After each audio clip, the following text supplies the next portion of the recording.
कौन सी चीज है जो सबको नजर आती है मगर पकड़ी नहीं जा सकती? हवा वो क्या है जो बोले बगैर सच बता देता है?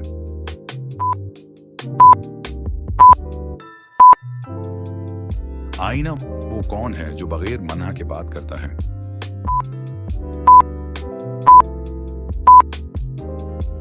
किताब वो क्या है जो रोज पैदा होता है मगर कभी जिंदा नहीं होता?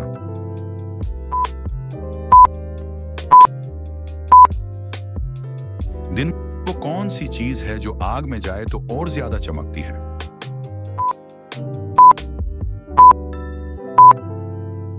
सोना क्या है जो सबके पास है मगर कोई नहीं देख सकता?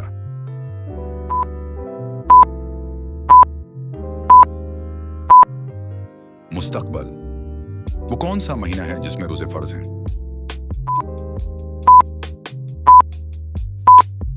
रमजान।